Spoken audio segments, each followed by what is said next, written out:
Vinny Melkus Outdoors. It's been a bit, got a lot of things going on, but we're going to do my first fantasy fishing picks video here. We got less than 24 hours before the Bassmaster Elite Series in Okeechobee. So we're going to go over my list, kind of how I came about it, and we will see how well it pans out. These are fun, kind of brings another element into watching bass fishing. You get to, pick. It's almost like betting. Puts a little skin in the game. You get to watch this go down and see how you guys do. And you're competing against people from all over the country, the world. Or anyway, so we're on Lake Okeechobee, starting tomorrow at 6 a.m. This February 16th through the 19th. We just had a tournament there on the MLF side, the Invitationals, and I guess there was a lot of big bags there, but it was fishing a little stingy for a lot of guys. Some of the guys I would have picked in a fantasy fishing league there did really well. So we're kind of applying some of that here, understanding that you have a little bit of a few days of weather, these other variables playing into it. So let's just get down to it. This time of year, Florida can be amazing or it can really hit you, just depending on a lot of the weather patterns, what the fish are doing. It looked like, granted, fish spawn there for months on end down there, but it looked like there were some big females that were moving up, so could be a complete, giant show. There's going to be guys that are going to hit them pretty hard and do well. I'll tell you what, my tiebreaker. Let's just go over the tiebreaker right now. I put 80 for that whole event. I put 88 pounds, 14 ounces. That's roughly a little over 20 pound bag, 22 pound bag a day. Average, which I think that can be done for the winner. So that's why I put as my winning weight based off the last tournament and prevailing, trends weather-wise and whatnot. And the only thing, I didn't really take into account is pressure, which I think Okeechobee, takes a lot of pressure. It's a huge body of water. And I think that you can get away. I think you can find those little places and find fish that are be able to pull a 20-pound bag for 4 days if you're on them. It's just the lake's got the capability, and there's no reason why one of these guys can't do that. Anyway, excuse me. Group A.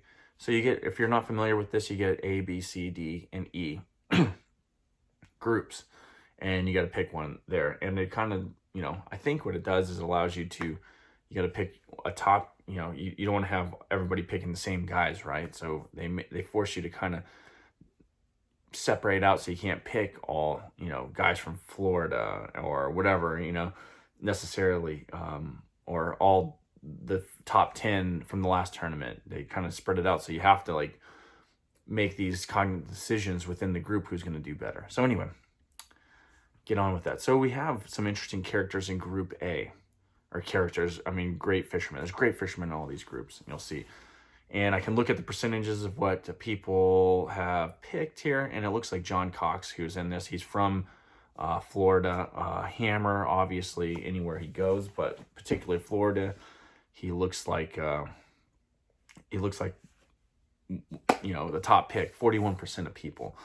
Then you got Chris Johnston, the Canadian, at 9%, and his brother at 3.4% of people picking that. And then you have Gerald Swindle, about 7% of people are picking him, and Brandon Polinick. Now, I'll tell you what,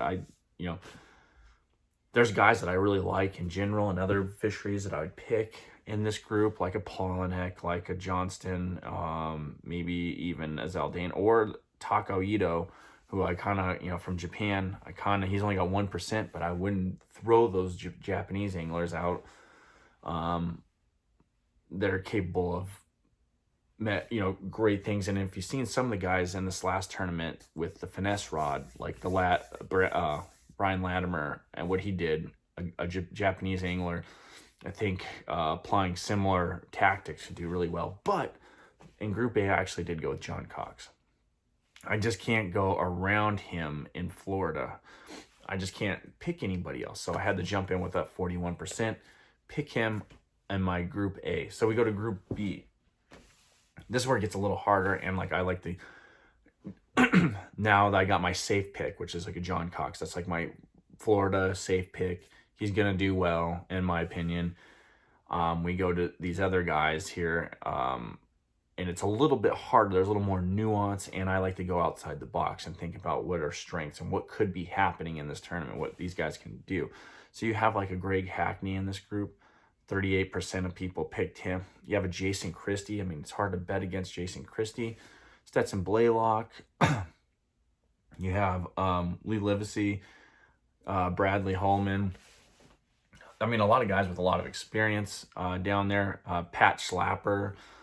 But for me, I went with somebody that had 1.9% of the vote so far, or on their rosters, and that's Clifford Pirch, and I'll tell you why. Because there was like Ty Au did really well in the invitational, in the ML event just less than a week ago.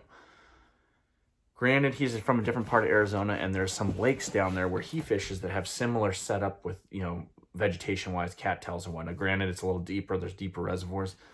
But that shallow water type angling, there's a lot of similarities and that Ty had. And Clifford also has been to some of these lakes and his fishing's done really well.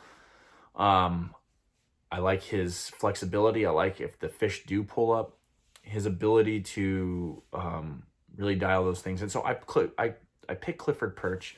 He's kind of at my outside that most people are not seeing as a top contender in this tournament. But I think the way it sets up, and people don't think of a lot of the West Coast fisheries as similar to like an Okeechobee, but there are some instances where the shallow water guys in the West Coast have similar setups with cattails and certain vegetation species or whatever. It's going to be fishing very similar. Granted, maybe the strain of bass, I mean, they have crossbreeds or Northern Strand, Florida Strand crosses there. So you have both strains of bass in these lakes, so that the bass might operate a little bit differently. But in general, I'm taking that outside the box thing. I'm putting Clifford Pirch in my Group B. As we get to Group C, I'm looking at, there's not really a guy that pulls hardly anything outside of Scott Martin. Scott Martin's in Group C, and it's the logical pick, right? Scott Martin has 65. He's got out of any of the groups, he's got the largest percentage of people with his roster. And yeah, he lives there, Clewiston, Florida. He fishes Okeechobee all the time. The guy knows Okeechobee like a back of his hand. And what we know about in professional fishing is being that close to a lake or whatever can either really help you or it can really hurt you. So what did I do?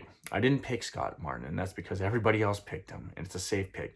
I went with a new guy that I have fished against in the MPFL, and that's John Suckup, because I've seen what he can do in Florida. I've seen what he can do in other places. Never underestimate that man. I'll tell you that. He finds them, and he puts them in the boat. And I think that he has a mission statement here. This is his first elite event, and he is going to do something spectacular. And he's a guy that puts in the work, puts in the effort. One of the nicest guys I've met out there. But he does what needs to be done, and he gets the job done. I seen him on the Harris chain just like come out of nowhere and take that event. I've seen what he can do. So I actually picked him, and only there was 2.8% of people picked him because most people are throwing Scott Martin on there. So I put John Suckup on my Group C.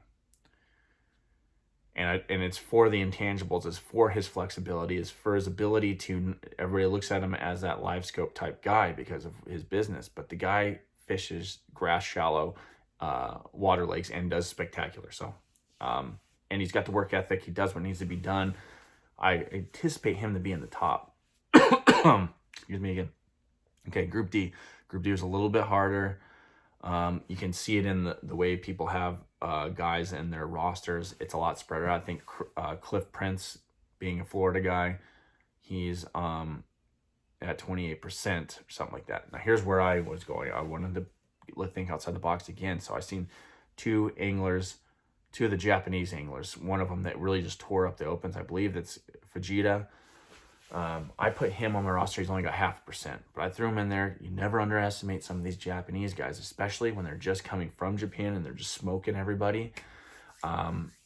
they haven't been like molested by our way of thinking in the fishing world, and they're bringing that new aspect and they're applying it, and usually they just tear things up, and you can never underestimate one of those guys either. So he's my pick. I know it's only 0.5%. He's one of the I mean, I could have gone with a Matt Herring or the Cliff Prince or the Bernie Schultz from Florida too.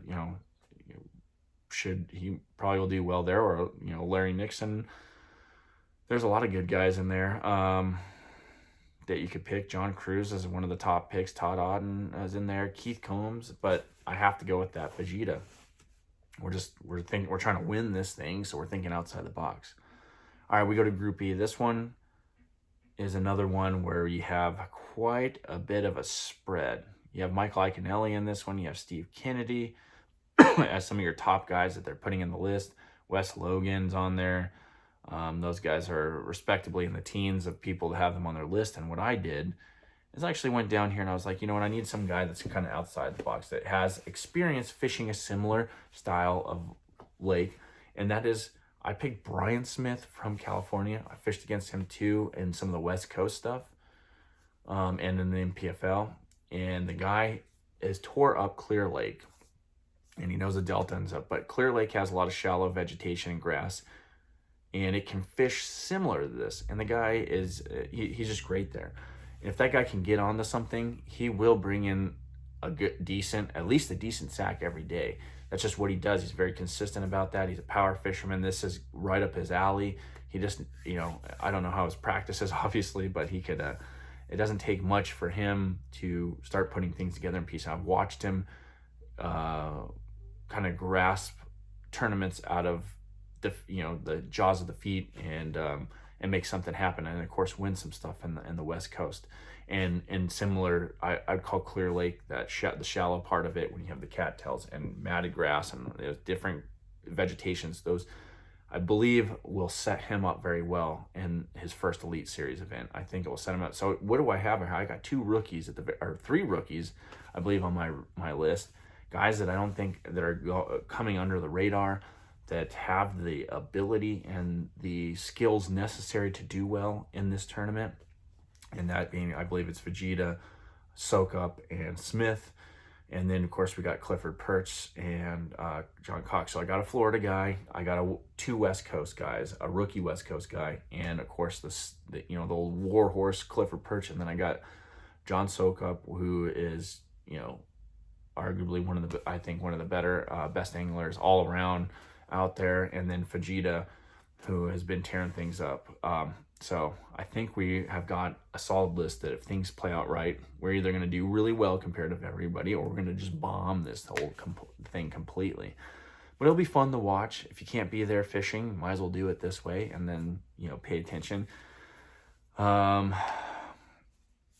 don't know if you got any thoughts on this, or if you do fishing, please drop down what your list is. I'm not changing mine regardless of what it is. I like where I'm at, and we only got, I think you got 19 hours to put in your list on this thing from where I'm taping this.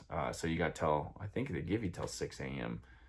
and you have a list before launch. But, and what do you think about my tiebreaker? 88 pounds, 14 ounces. That's what I put in.